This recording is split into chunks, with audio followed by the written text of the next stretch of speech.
Hello friends, academic study centre पे आपका स्वागत है। तो आज हम पढ़ने जा रहे हैं फिजिक्स। लीड सिलेबस के हिसाब से हम फिजिक्स को आज पढ़ने जा रहे हैं। अपना तीसरा पार्ट फिजिक्स का हम आज कंटिन्यू करेंगे। ठीक है, तो आइए देखते हैं फिजिक्स। तो सबसे पहले हम देख लेते हैं इलेक्ट्रिक करंट हमारा क्या होता है। ठीक है, imagine a small area held normal to the direction of a flow of a charge. ठीक है, बोथ द नेगेटिव चार्जेस में flow forward and backward across the area.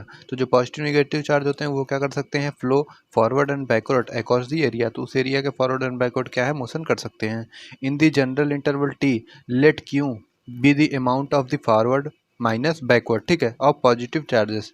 तो क्या है, क्यों क्या है, क्यों क्या है, नेट अमाउंट ऑफ चार्ज है। ठीक है, क्यों क्या दिया हुआ है आपको, नेट अमाउंट ऑफ चार्ज दिया हुआ है और टाइम इंटरवल कितना दिया हुआ है, टाइम इंटरवल दिया हुआ है टी आपको। ठीक है, तो चार क्यू इक्वल टू क्या हो गया, Q equal to Q plus minus Q negative. ठीक है, Q positive minus Q negative हमारा क्या हो गया, क्यू हो गया। ठीक है, तो हम देख लेते हैं कि इलेक्ट्रिक चार्ज क्या होता है। इलेक्ट्रिक चार्ज इक्वल टू होता है I equal to Q by T, मतलब चार्ज अपॉन टाइम इंटरवल। ये हमारा क्या हो गया, करंट हो गया। ठीक है, current equal to charge difference upon time interval. ठीक है, पॉजिटिव माइनस निगेटिव जितना चार्ज डिफरेंस आएगा अपॉन टाइम इंटरवल, ये क्या हो जाएगा, हमारा करंट हो जाएगा। तो इसको हम दूसरे फॉर्म में कैसे लिख सकते हैं, आई इक्वल टू टी। अगर टी टाइम में हमारा निकालना है कि टी टाइम में पर्टिकुलर करंट कितना था, तो हम क्या निकाल लेंगे, limit T tends to zero delta Q by delta T. ठीक है, ये हमारा क्या हो जाएगा, ये हमारा हो जाएगा करंट। ठीक है, तो अब देख लेते हैं इलेक्ट्रिक करंट इन कंडक्टर क्या होता है। तो जो हमारे कंडक्टर होते हैं उसमें क्या होता है, इलेक्ट्रिक करंट फ्लो होता है, जैसा कि आप जानते हैं। तो ये आपको पूरी थ्योरी दी है, इसको आप एक बार पढ़ लीजिएगा। ठीक है, तो ये आपको पूरी थ्योरी दी हुई है। ठीक है, अब आइए पढ़ते हैं ओम्स लॉ क्या होता है। ओम्स लॉ क्या होता है, V is proportional to I। ठीक है, तो जो हमारा वो जो हमारा पोटेंशियल डिफरेंस होता है। ठीक है, तो V क्या है, V हमारा है पोटेंशियल डिफरेंस। तो V प्रोपोर्शनल टू I हो जाता है। ठीक है, तो जब हम प्रोपोर्शनल का साइन हटाते हैं तो क्या लगाते हैं, V equal to R I. तो V इक्वल टू क्या हो जाता है, पोटेंशियल डिफरेंस इक्वल टू क्या हो जाता है, रेजिस्टिविटी इंटू करंट। ठीक है, तो रेजिस्टेंस इंटू करंट हो जाता है। तो where the proportional constant R is called resistance of the conductor. ठीक है, तो R क्या है, रेजिस्टेंस ऑफ द कंडक्टर है। ठीक है, दी एसआई यूनिट ऑफ रेजिस्टेंस ओम। तो एसआई यूनिट क्या होती है, रेजिस्टेंस की, रेजिस्टेंस की एसआई यूनिट होती है ओम। तो आर इक्वल टू यहाँ से क्या हो जाएगा, आर इक्वल टू हो जाएगा वी बाई आई। ठीक है, तो आर का हमारा यूनिट क्या हो गया, आर का यूनिट ओम हो गया। ठीक है, तो यही हमारा होता है Ohm's law. V proportional to I means potential difference proportional to current, यही हमारा क्या होता है, ओम्स लॉ होता है। तो यहाँ पे क्या आ जाता है, प्रोपोर्शनलिटी कॉन्सेंट आर आ जाता है। आर क्या होता है, रेजिस्टेंस होता है मेटल का। ठीक है, कंडक्टर का। तो यहाँ पे एक फॉर्मूला और आपको दिया हुआ है, कॉम्बिनेशन। ठीक है, आरसी। तो यहाँ पे आपको दिया हुआ है the current through the combination is I, the resistance of the combination. तो कॉम्बिनेशन का जो हमारा रेजिस्टेंस हो जाएगा आरसी इक्वल टू क्या हो जाएगा, 2V बाई आई। टोटल उसमें पोटेंशियल डिफरेंस कितना है, टोटल पोटेंशियल डिफरेंस हमारा 2V है। ठीक है, तो यहाँ पे क्या हो जाएगा, 2R हो जाएगा। ठीक है, तो आर सी मीन्स कॉम्बिनेशन का जो हमारे आएगा रेजिस्टेंस आएगा वो कितना आएगा, 2R मीन्स रेजिस्टेंस इंटू 2। ठीक है, तो अब हम देख लेते हैं कि आर हमारा क्या है, R is proportional to L हो गया। B by I the resistance of the either slab thus doubling the length of the conductor doubles the resistance. तो यहाँ पे आपको कई बार डायरेक्ट ऐसे प्रश्न देखने को मिलता है, the resistance of the slab thus doubling the length of the conductor. अगर हम क्या करते हैं, किसी कंडक्टर की लेंथ हम डबल कर देते हैं तो क्या होता है कि रेजिस्टेंस उसका क्या हो जाता है, डबल हो जाता है। ठीक है, तो आपने क्या किया कि वी, तो यहाँ से आपको क्या मिल गया, आर प्रोपोर्शनल टू एल मिल गया। ठीक है, अगर हम लेंथ को डबल करेंगे तो रेजिस्टेंस क्या हो जाएगा, डबल हो जाएगा। ठीक है, तो आर प्रोपोर्शनल टू एल हो गया। अब हम क्या देख लेते हैं, R one equal to V upon I two, 2V upon I, 2R हो गया। ठीक है, तो यहाँ पे हमने क्या किया, यहाँ पे हमने करंट को हाफ कर दिया। ठीक है, करंट को जब हमने हाफ किया तो यहाँ पे रेजिस्टेंस क्या हो गया, डबल हो गया। करंट को हमने हाफ किया तो भी रेजिस्टेंस डबल हो गया, और हमने क्या किया, लेंथ को डबल किया तो भी हमारा रेजिस्टेंस क्या है, डबल हो गया। तो यहाँ पे आपको क्या पता चला कि जब हमने करंट को हाफ किया, करंट को हमने हाफ किया, करंट हमारा हाफ कैसे हुआ, हमारा करंट हाफ ऐसे हुआ कि हमने क्रॉस सेक्शनल एरिया को क्या हुआ, हाफ किया। जो हमने क्रॉस सेक्शन एरिया ए में कितना करंट था, आई था, तो जब हमने क्रॉस सेक्शन को हाफ किया तो करंट भी क्या हो गया, हमारा हाफ हो गया। तो मीन्स हमारा क्या हो गया, और अगर हमने एरिया को हाफ किया तो रेजिस्टेंस हमारा कितना हो गया, डबल हो गया। ठीक है, तो हम इससे हमने क्या पाया, इससे हमने कि जो हमारा रेजिस्टेंस होता है वो एल के प्रोपोर्शनल और ए के यूनिवर्सली प्रोपोर्शनल होता है। ठीक है, तो यहाँ से हमें क्या मिल गया, R equal to rho L upon A, ठीक है। तो R equal to rho L upon A हो गया। तो रो क्या हो गया, रो क्या है, depends upon the material conductor, ठीक है, बट नॉट इट्स डायमेंशन। तो रो क्या है, रो कॉल्ड रेजिस्टिविटी। तो रो आर क्या है, आर हमारा रेजिस्टेंस है, रो क्या है, रेजिस्टिविटी है, एल क्या है, लेंथ है, ए क्या है, क्रॉस सेक्शनल एरिया है, ठीक है। तो V equal to I R, V equal to I into R, R की वैल्यू हम यहाँ से रख देंगे तो क्या मिल जाएगा, आई रो एल अपॉन ए, ठीक है। तो आई रो एल अपॉन ए, आई क्या है करंट है, रो क्या है रेजिस्टिविटी है, एल क्या है लेंथ है, ए क्या है हमारी क्रॉस सेक्शनल एरिया है। तो वी इक्वल टू क्या आपको मिल जाएगा। तो ये फॉर्मूलास आप याद रखेंगे क्योंकि यहाँ से क्या होता है, यहाँ से न्यूमेरिकल आपको देखने को मिलता है, ठीक है। तो यहाँ आप देख लीजिए, यहाँ पे क्या लिखा हुआ है, E into L equal to क्या होता है, जे रो एल, ठीक है। तो जे क्या है हमारा, जे हमारा है वेक्टर हो गया, ठीक है। तो ई हमने लिख दिया यहाँ पे, E equal to J into rho, L क्या हो गया, एल एल से कैंसिल हो गया, E equal to J into क्या आ गया, रो आ गया। तो जे इक्वल टू क्या आ गया, सिग्मा ई। तो 1 अपॉन रो, सिग्मा बराबर क्या हो गया, 1 अपॉन रो, ठीक है। Is called conductivity. तो कंडक्टिविटी हमारा क्या हो गया, sigma, sigma upon 1 upon resistivity. तो कंडक्टिविटी जो होता है सिग्मा, ये क्या होता है, 1 अपॉन रेजिस्टिविटी, मतलब ये क्या होता है, रेजिस्टिविटी के यूनिवर्सली प्रोपोर्शनल होता है, ठीक है। अब हम देख लेते हैं मोबिलिटी क्या होता है। मोबिलिटी क्या होता है, तो mu equal to V D upon E, ठीक है। तो वी डी यहाँ पे क्या है, an important quantity is the mobility mu. Mu क्या होता है, defined as the magnitude of the drift velocity, drift velocity per unit electric field, ये हमारा क्या होता है, मोबिलिटी होता है, ठीक है। तो म्यू इक्वल टू क्या हो गया, वी डी अपॉन ई। तो यहाँ पे दी एसआई यूनिट क्या हो गया, तो वी डी क्या हो गया, मीटर स्क्वायर। क्वेश्चन आपसे कई बार पूछा हुआ है। तो 10⁴ of the mobility is practical unit centimetre square per is positive. तो यहाँ पर क्या दिया हुआ है, V D equal to E tau E upon small M, ठीक है। तो म्यू इक्वल टू क्या हो गया, वी डी बाई ई, तो E upon E tau upon M small M, ठीक है। ये भी हमारा क्या होता है, मोबिलिटी का फॉर्मूला होता है। तो वेयर टाउ क्या है, tau is the average collision time for the electrons. तो टाउ क्या है, हमारा एवरेज कोलिजन टाइम है इलेक्ट्रॉन्स के लिए, ठीक है। तो हम देख लेते हैं लिमिटेशन ऑफ ओम्स लॉ क्या होता है। Limitation of V ceases to proportional to B I, ठीक है। तो वी हमारा क्या होता है, आई के प्रोपोर्शनल होता है। The relation between V I depends upon the sign of the V. Other words, if I current is certain V, then the universe is the direction of the V keeping the magnitude fixed does not produce a current of the same magnitude as I in the opposite direction. This happens for example a diode which are we will study, ठीक है। तो तीसरा क्या है, तीसरा हमारा देख लेते हैं, the relation between V and I is not unique, that is there is more than one value of V for the same current. तो हमारी क्या होती है, more than one value of V आ सकती है, किसके लिए, सेम करंट के लिए, ठीक है। A material exhibiting such as behaviour is a, तो जो हमारा मटेरियल होता है उसके बिहेवियर पे हमारा क्या है, डिपेंड करता है, ठीक है। अब हम क्या देख लेते हैं, रेजिस्टिविटी ऑफ वेरियस मटेरियल्स। तो ये आपको क्या दी हुई है, रेजिस्टिविटी ऑफ वेरियस मटेरियल्स दी हुई है। सिल्वर की हमारी रेजिस्टिविटी 1.6 इंटू 10⁻⁸, कॉपर की, एल्युमिनियम की, टंगस्टन की, ये सारी आपको दी हुई है, ठीक है, रेजिस्टिविटी। तो यहाँ पे आप रेजिस्टिविटी एक बार देख लीजिएगा, आपको कभी कभी सीधे इसका रेजिस्टिविटी पूछ लेता है, ठीक है। टेम्परेचर कोफिशिएंट ऑफ रेजिस्टेंस, ये भी आपको दिया हुआ है, तो ये आप ध्यान में रखेंगे। तो अब हम क्या देख लेते हैं, temperature dependence of a resistivity, rho T equal to rho zero 1 plus alpha T minus T zero. तो यहाँ पे क्या है, रोटी क्या है, रेजिस्टिविटी है, तो टेम्परेचर टी है, ठीक है। तो रोटी क्या है, रो हमारा रोटी है क्या, resistivity at temperature T, temperature T पे हमारी रेजिस्टिविटी है। रो ज़ीरो क्या है, rho zero is the same as the reference temperature T zero पे हमारी रेजिस्टिविटी क्या है, रो ज़ीरो है, ठीक है। अल्फ़ा क्या है, अल्फ़ा टेम्परेचर कॉफिशिएंट है ऑफ रेजिस्टिविटी, ठीक है। तो इससे आपको कई बार न्यूमेरिकल आपको एग्जाम में देखने को मिला है, ये फॉर्मूला आप याद रखेंगे।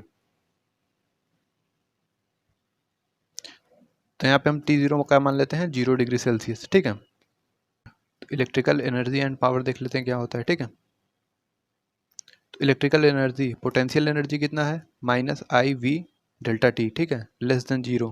ये हमारी क्या है, ये हमारी है पोटेंशियल एनर्जी। काइनेटिक एनर्जी कितना है, IV डेल्टा टी, ये हमारी क्या है, ग्रेटर देन 0। तो काइनेटिक एनर्जी क्या होती है, पॉजिटिव होती है, और जो हमारी पोटेंशियल एनर्जी है इलेक्ट्रिकल की, वो क्या होती है, नेगेटिव होती है। पावर कितना होता है, पावर इक्वल टू होता है V equal to I into V, ठीक है। तो ये पावर होता है, तो P इक्वल टू क्या होता है, I square R, V square R, ये हमारी क्या हो गई, ये हमारा पावर का फॉर्मूला हो गया। ये फॉर्मूला आप ध्यान में रखेंगे। PC अगर कॉम्बिनेशन कोई दिया हुआ है तो आई स्क्वायर आर सी की वैल्यू मैंने आपको बताया था, तो P square R C upon V square, ठीक है। ये हमारा क्या आ जाता है PC की वैल्यू। तो device as the finite resistance R C the power dissipated in the connecting wires, ठीक है। जब हम वायर को कनेक्ट करते हैं तो वहाँ पे क्या हो जाता है, वहाँ पे पावर कितना आ जाता है कनेक्शन का, PC, ठीक है। अब देख लेते हैं combination of a resistor series and parallel. तो ये हमारे क्या है, दो रजिस्टर्स हैं R1 R2, ये क्या है सीरीज में है, ठीक है। ये तीन रजिस्टर्स हो गए, ये क्या है सीरीज में है। ये हमारे क्या है रजिस्टर्स पैरेलल हैं, तो इनका हम क्या देख लेते हैं, इक्विवेलेंट रजिस्टर्स देख लेते हैं। तो जब हमारे क्या होते हैं कि पैरेलल में होते हैं, ठीक है, तो हमारा यहाँ पे आप देख लीजिए, तो जब हमारे क्या होते हैं पैरेलल में हमारे रजिस्टेंस लगे होते हैं सीरीज में, ठीक है। तो यहाँ पे आप देख लीजिए, तो this obviously can be extended to a series combination of any N resistors R. तो हमारा क्या है, अगर R1 से लेके RN तक हमारे n रजिस्टर्स क्या है सीरीज कॉम्बिनेशन में है, तो यहाँ पे क्या हो जाएगा R equivalent R1 plus R2 plus R3 dot dot dot RN, ठीक है। तो ये हमारा क्या आ गया, ये हमारे सीरीज कॉम्बिनेशन का आ गया। और हमारे पैरेलल हो तो R इक्विवेलेंट क्या आ गया, R इक्विवेलेंट आ गया 1/R1 प्लस 1/R2, ठीक है। अगर ये हो जाए हमारे तीन जो है, तीन हमारे वो रजिस्टर्स हो जाए, तीन रजिस्टर्स हो जाएंगे तो क्या हो जाएगा, R इक्विवेलेंट बराबर R1 plus 1/R2 plus 1/R3। तो इसी प्रकार हम क्या लिख सकते हैं, R इक्विवेलेंट बराबर 1/R1 plus 1/R2 plus dot dot dot 1/RN, ठीक है। तो ये हमारे R इक्विवेलेंट हो गए। तो यहाँ से हम क्या निकाल सकते हैं, यहाँ से हम करंट निकाल सकते हैं, करंट I की वैल्यू हम फाइंड कर सकते हैं, ठीक है। सेल EMF इंटरनल रेजिस्टेंस,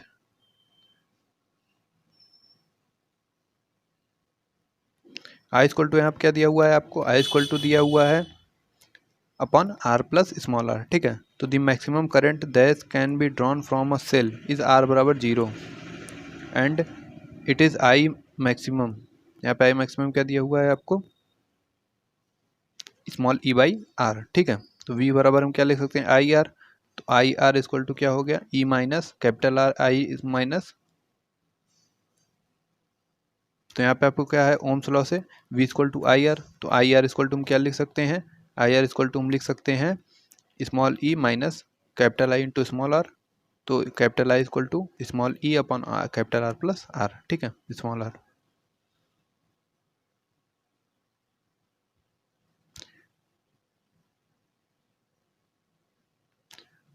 तो यहाँ पे आपको क्या दिया हुआ है, यहाँ आपको दिया हुआ है सेल्स दिए हुए हैं सीरीज इन पैरेलल, और E1 E2 क्या है इसके EMF है, ठीक है।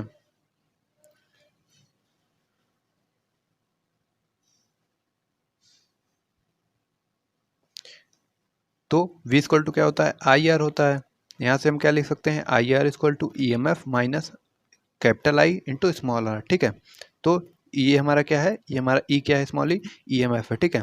तो यहाँ से हम क्या लिख सकते हैं, I equal to E upon capital R plus small R, ठीक है। तो यहाँ से हमारा आई आ जाएगा, तो आई करंट आ जाएगा। आई मैक्सिमम की वैल्यू कितनी होती है, EMF अपॉन स्मॉल आर, ठीक है। ये हमारी क्या हो जाती है, आई मैक्सिमम की वैल्यू हो जाती है। In the most cell the maximum allowed current is must lower than the prevent permanent damage of cell, ठीक है, सेल में हो तो उसका कॉम्बिनेशन क्या होता है। तो ये EMF E1 E2 दिए हुए हैं जो हमारा क्या है सीरीज में है, ठीक है। तो इसका इक्विवेलेंट हमने क्या लगा दिया, एक सेल, दो सेल की जगह हमने एक सेल यूज कर लिया, ठीक है। जो हमने एक सेल यूज़ कर लिया तो ई इक्विवेलेंट जो उसका EMF होगा वो क्या होगा, E1 प्लस E2 होगा, जैसा कि रेजिस्टेंस में मैंने आपको बताया है, ठीक है। अगर यही क्या हो हमारे सेल पैरेलल में हो, और क्या हो हमारे सेल जो है पैरेलल में है, और हमने क्या किया इसकी जगह एक के इक्विवेलेंट सेल यूज़ कर लिया, तो जो हमने एक इक्विवेलेंट सेल यूज़ किया तो इसका जो है आपको इक्विवेलेंट EMF कितना आ गया, इक्विवेलेंट EMF आ गया कि स्मॉल आर इक्विवेलेंट, EMF का इक्विवेलेंट अपॉन स्मॉल आर का equivalent equal to E1 upon small R1 plus E2 upon small R2, ठीक है। तो ये हमारा क्या हो गया, EMF इक्विवेलेंट हो गया। तो ये फॉर्मूला आप ध्यान में रखेंगे जब हमारे सेल्स क्या हो पैरेलल में हो। तो हम देख लेते हैं किरचॉफ रूल हमारा क्या होता है, किरचॉफ रूल देख लेते हैं।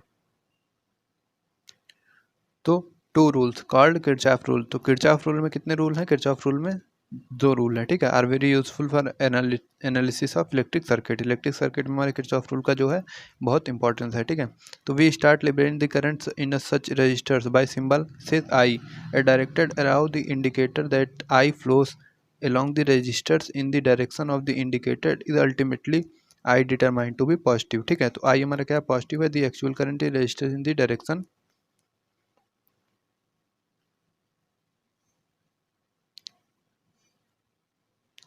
तो ये क्या दिया हुआ है आपको, ये हमारा एक सर्किट आपको दिया हुआ है। तो इसमें क्या है, आई करंट हमारा फ्लो हो रहा है, जैसे कि आपको दिया हुआ है, ये क्या है I1 है, ये क्या है I2 है। ठीक है, तो ये क्या है, हमारे करंट फ्लो हो रहे हैं। तो आपको क्या दिया हुआ है, आपको दिया हुआ है if the while brain the current I through the cell 1 goes to P to N, तो यहाँ पे क्या हो जाएगा, यहाँ पे हो जाएगा potential difference equal to EMF plus I capital into small R. ठीक है, तो यहाँ पे आपको दो रूल हैं, यहाँ पे एक तो है जंक्शन रूल, ठीक है, एक क्या है, लूप रूल। तो ये आप दोनों पढ़ लीजिएगा। तो अब हम देख लेते हैं व्हीट स्टोन ब्रिज हमारा क्या होता है। ठीक है, व्हीट स्टोन ब्रिज में हमारे क्या होते हैं, 4 रजिस्टर्स लगे होते हैं। 4 रजिस्टर्स हमारे लगे हैं क्या, R1 R2 R3 R4। ठीक है, R1 R2 R3 R4 ये हमारे क्या है, 4 रजिस्टर्स हैं।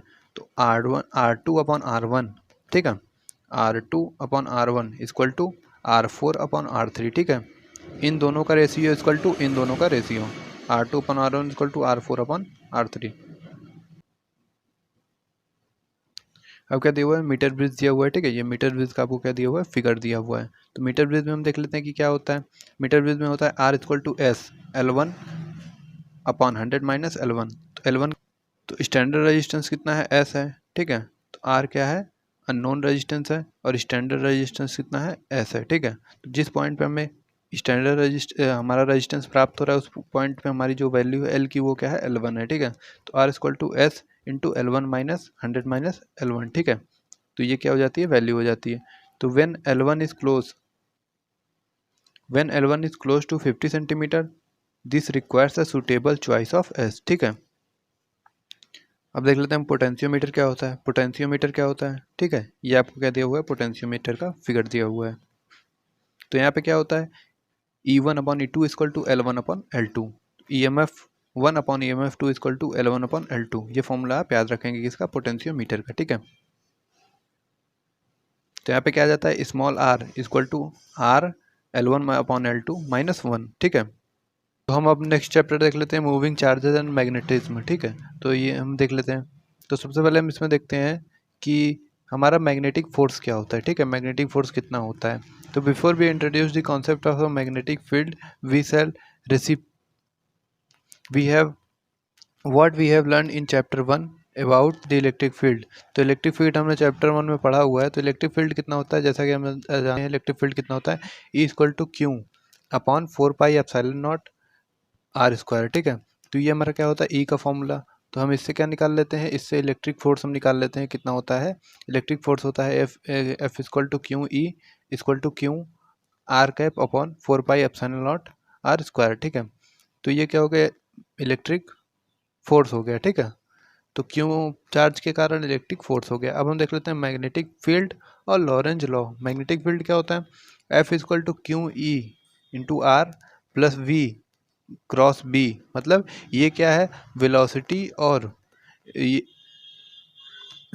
ऑफ मैग्नेटिक फील्ड, इन दोनों का क्रॉस प्रोडक्ट है। और ये क्या है, आर डिस्टेंस जो है उससे मल्टीप्लाई किया हुआ है। ठीक है, तो ये क्या हो जाता है, F electric plus F magnetic. तो हमारा जो एफ आता है, टोटल एफ आता है, वो क्या आता है, F electric plus F magnetic. ठीक है, तो एफ मैग्नेटिक की वैल्यू क्या है, कितनी है, V cross B into R. ठीक है, तो यहाँ पे वी क्या है, it depend on Q V and B. ठीक है, charge of the particle, the velocity and the magnetic field, ये तीनों पे क्या करता है, डिपेंड करता है हमारा ये क्या है, एफ मैग्नेटिक फोर्स। ठीक है, द मैग्नेटिक फोर्स क्यों, वी क्रॉस वी, मैंने कि जैसे कि आपको बताया, इन दोनों का क्या है, वेक्टर प्रोडक्ट है। ठीक है, vector product of velocity and the magnetic field.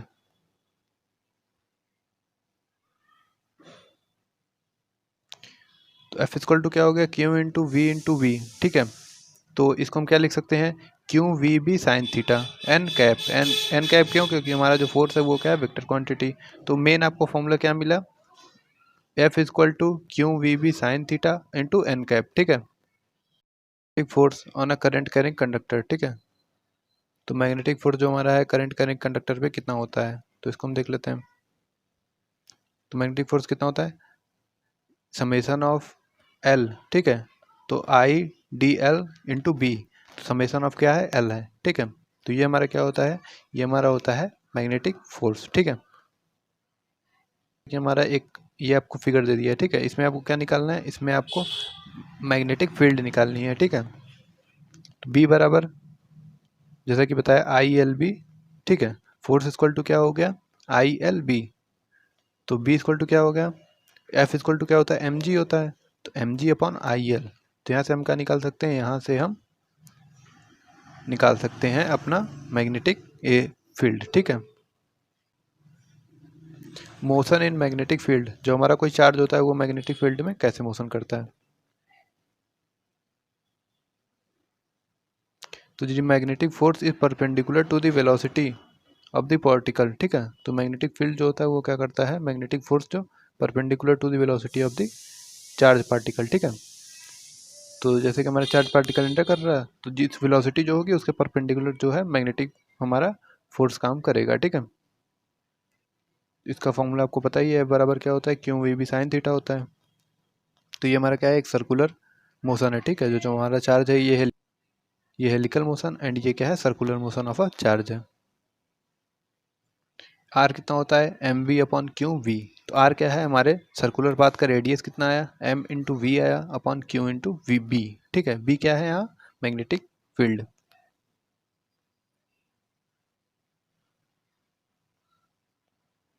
अब क्या दिया हुआ है, motion in combined electric and magnetic field. तो जो हमारा मोशन है वो कंबाइंड जब वाले इलेक्ट्रिक और मैग्नेटिक दोनों फील्ड हो तो हमारे मोशन कैसे लगेगा, तो एफ इजक्वल टू क्या होता है, Q into E plus V B, ठीक है।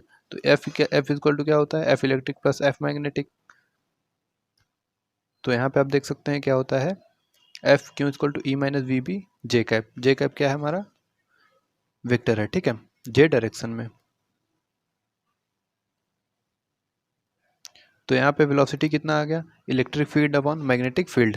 तो जो हमारा क्या है, दोनों इलेक्ट्रिक और मैग्नेटिक फील्ड हो, तो जो हमारा अगर किसी पार्ट चार्ज की वहाँ किसी चार्ज, हमारा कोई चार्ज है जो मोशन कर रहा है, तो वेलोसिटी कितनी हो जाएगी, electric field upon magnetic field, ठीक है।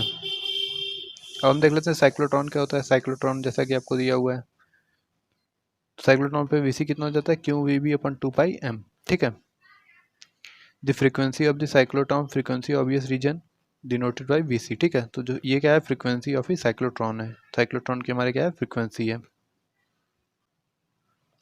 ये आपको क्या दिया हुआ है, magnetic field due to current element, ठीक है। अगर ये हमारा तार है जिसमें करंट प्रोड्यूस हो रहा है तो इसके द्वारा जो है यहाँ पे मैग्नेटिक फील्ड कितना होगा, बायो-सेवर्ट लॉ।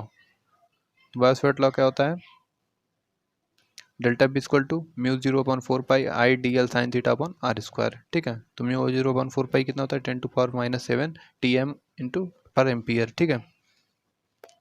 म्यू जीरो क्या है, म्यू जीरो है परमेबिलिटी ऑफ फ्री स्पेस और वैक्यूम। ये क्या है, फॉर्मूला है किसका, मैग्नेटिक फील्ड का। अगर हमारा कोई वायर है, तो उसके कारण जितना मैग्नेटिक फील्ड ये प्रोड्यूस हो रहा है, ठीक है। वायर है जिसमें करंट सर्कुलेट हो रहा है। तो यहाँ पे आपको क्या दिया हुआ है, ये आपको से कई बार एग्जाम में पूछा हुआ है, E zero into mu zero equal to 4 pi E zero upon mu zero into 4 pi, इसकी वैल्यू कितनी है, 1/c²। तो ये आपसे कई बार पूछा है कि ई जीरो इंटू म्यू जीरो कितना होता है, तो आप बताएंगे ई नॉट इंटू म्यू नॉट होता है 1/c², ठीक है। ये आपसे कई बार डायरेक्ट एग्जाम में पूछा हुआ है। देख लेते हैं magnetic field on the axis of a circular current loop. तो ये कितना हो गया, D L into R upon R cube, ठीक है। तो इसका हम जब इंटीग्रेशन करते हैं तो आपको क्या मिलेगा, D B,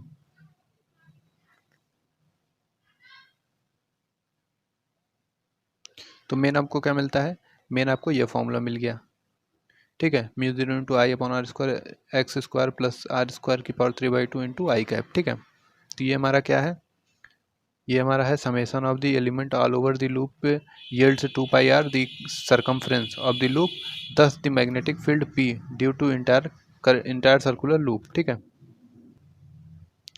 ampere circular law दिया हुआ है, तो समय, तो इसका इंटीग्रेशन है, ठीक है। Close integration B into D L equal to mu not I, ठीक है। तो ये क्या कहता है कि this sum then tends to an integration, Ampere's law states that this integral is equal to mu zero times of the total current passing through the surface, ठीक है। तो इंटीग्रल क्या होता है, बी डॉट डी एल का integral होता है mu naught into आई, ठीक है। म्यू नॉट क्या है हमारा, परमेबिलिटी ऑफ फ्री स्पेस। तो यहाँ से हम एल की वैल्यू क्या लिख देते हैं, एल की वैल्यू 2πr लिख देते हैं। तो हमारा बी के क्या आ जाता है, mu naught upon I, mu naught into I upon 2πr, ठीक है। The above result for the infinite wire is interested for the similar point of view। तो ये पॉइंट ऑफ व्यू आप देख लेंगे। Force between two parallel current the ampere, ठीक है। तो फोर्स बिटवीन द दो पैरेलल करंट्स, तो ये क्या है, हमारे दो पैरेलल करंट हैं जिसमें क्या है, ये हमारे दो वायर हैं, ठीक है, कंडक्टर हैं, जिसमें हमारा क्या है, करंट प्रोड्यूस हो रहा है, करंट फ्लो हो रहा है। इसमें कितना करंट फ्लो हो रहा है, आई ए, इसमें कितना आई बी, ये दो हमारे, तो इसमें करंट इतना फ्लो हो रहा है, ठीक है। तो ये एक दूसरे पे कितना फोर्स लगाएंगे, वो फोर्स का मान हम देखते हैं। तो कितना फोर्स लगाएंगे, ये फोर्स लगाएंगे mu not I A into I B upon 2πd into L, ठीक है। ये एक दूसरे पे फोर्स लगाएंगे, तो एफ बी ए बराबर एफ, तो इक्वल रिएक्शन होगा तो माइनस एफ ए बी, ठीक है। तो ये हमारे एक दूसरे पे जो है इतना फोर्स लगाएंगे। तो अगर आपसे ऐसा क्वेश्चन आता है न्यूमेरिकल तो आप सॉल्व कर सकते हैं। F B A equal to mu naught A I A into I B upon 2πd, ठीक है। ये आपको क्या है, ये आपको फोर्स पर यूनिट लेंथ दिया हुआ है, इसीलिए एल का क्या किया है, डिवाइड कर दिया है।